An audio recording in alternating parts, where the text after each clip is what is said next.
La reforma a la salud está en el limbo, sin quórum y con muchas dificultades. Saludamos a esta hora a la vicepresidenta de la Cámara, la doctora Lina María Garrido.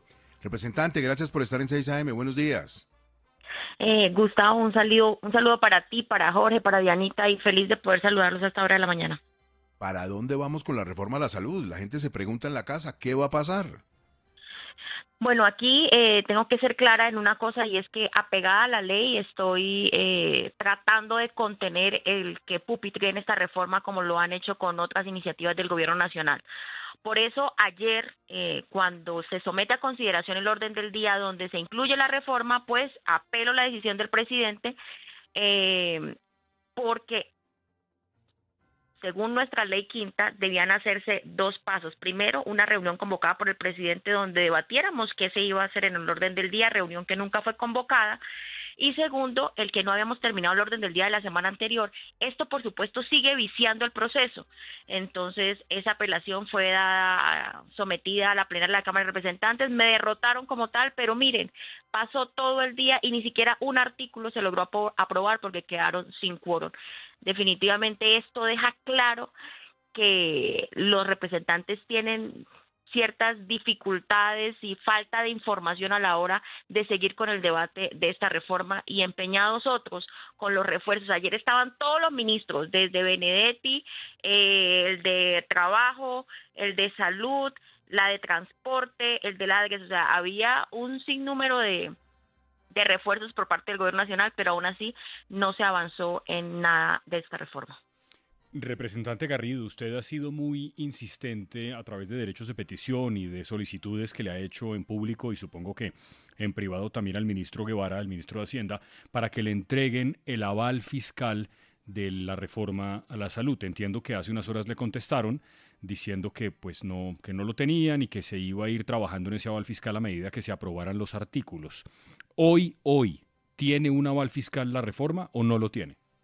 No tiene un aval fiscal la reforma. Lo que hicieron fue remitirnos nuevamente un concepto que ellos habían dirigido para el Senado en el mes de septiembre, pero donde ellos mismos se echan un tiro en el pie, porque dicen que esta reforma pudiese tener un impacto fiscal o un aval fiscal o una consideración, una garantía en materia económica siempre y cuando el Ministerio de Salud salde las deudas que tiene con el sistema, y estamos hablando a 2025 de más de 12 billones de pesos y hasta ahora no se sabe de dónde van a sacar esos recursos cuando el ministro de Salud no ha dado cumplimiento a las órdenes de la Corte, se burla de sus disposiciones. Tienen todo el manejo de los recursos, tienen el manejo de 8 EPS intervenidas, y eso no es claro. Entonces, entre el mismo gobierno se están lanzando la pelota entre unos y otros, pero aval fiscal hoy no existe para esta reforma cuando ya llevamos más de 2 años debatiéndola en la primera vez que la presentaron y hoy que sigue en el segundo debate de su segunda radicación. Representante, quiero precisamente tomar parte de su anterior respuesta. Usted muy claramente, y ellos así, ha dicho que el Ministerio de Salud no ha cumplido con los autos de la Corte Constitucional.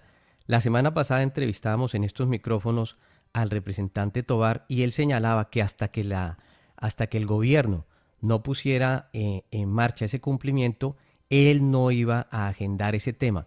¿Qué fue lo que cambió, si usted lo sabe, en la mente del doctor Tovar como para ahora sí agendar tan fácilmente eso? Y si tuvo que ver mucho algo de las conversaciones que él sostuvo con el hoy ministro del Interior. Yo respeto la posición de Jorge Tovar, entiendo que él no es ni de oposición ni de gobierno, más bien siempre supone dar garantías a todas las bancadas en la Cámara de Representantes, y él aduce pues que el solo llamado a la mesa por parte del ministro de Salud con los diferentes actores para establecer y dar cumplimiento a las órdenes de la Corte fue suficiente para agendar en el orden del día la discusión de la reforma, pero realmente yo esperaba que estuviéramos mucho más tiempo hasta que no hubiese claridad, porque a este gobierno no se le puede creer absolutamente nada. Mientras no hayan acciones contundentes, decisiones realmente que vayan a garantizarle el acceso a los pacientes, porque es que hoy la voz que nosotros tenemos y estas críticas que hacemos es por los miles de pacientes que no tienen acceso a medicamentos. a los miles de pacientes que no han tenido acceso a sus tratamientos, que están encadenados en las clínicas que tienen un montón de años y trayectoria, han cerrado por la falta de pagos.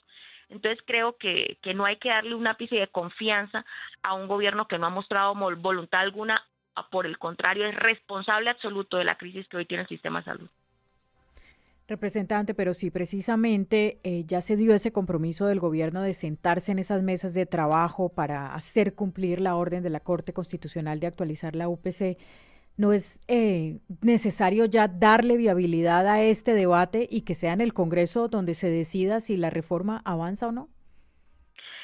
Dijeron que iban a pagar 800.000 millones de una deuda del 2022. Eso es totalmente falso. O sea, lo que vemos aquí es una burla total a las decisiones de la Corte. Claro, hay que dar el debate, pero ¿por qué no terminan cumpliendo la ley? ¿Por qué no terminan entregando la información? Es que esta reforma ellos la vienen construyendo desde que llegaron al gobierno, y hoy que me diga el ministro de Hacienda que todavía que pueden presentar el aval fiscal hasta el cuarto debate, ¿eso es válido? No, creo que aquí lo que tenemos es que ser serios con el país y que esto no sea un caballito de batalla para decirle que no los han dejado gobernar y que hoy la crisis es por una reforma que no se ha aprobado y que no ha pasado en un tercer debate. O sea, creo que aquí tenemos que ser sinceros con los colombianos y decirles la verdad. Lo que han hecho hoy el Ministerio de Salud es gastarse la plata que iba para pagar la atención de pacientes, personal médico y a los hospitales. Esa plata se la han gastado en construir esas mega obras, como fue lo que presentaron en el plateado, que eran carpas, lo que han dicho que son los personales médicos que van casa a casa. Eso están dando, pero necesitaba una reforma para eso, no. Entonces, sin claridad en el debate, sin respuestas oportunas a las inquietudes de los representantes y sin el cumplimiento de los autos de la Corte, que son decisiones judiciales de la más alta altura, y que el ministerio se burle, pues eso no es decente con el país. Doctora Garrido, por supuesto todo lo que sucede en el Congreso son batallas, a veces se ganan, otras veces se pierden y lo que importa es el resultado de la contienda. Pero teniendo en cuenta que era un pulso importante para el señor ministro del Interior, como mencionaba Hernando, en las gestiones que está haciendo en el Congreso ya en concreto, ¿cómo le fue al ministro del Interior con el levantamiento de la sesión? ¿Pierde? ¿Queda disminuido? ¿Cómo quedó el gobierno? Yo creo que él tiene que entender primero que esta es una reforma totalmente viciada, y por más esfuerzos que hagan y por más reuniones a puertas cerradas que hagan en Palacio, esto se va a terminar cayendo, sea cuando pase de Cámara a Senado o sea en la Corte Constitucional.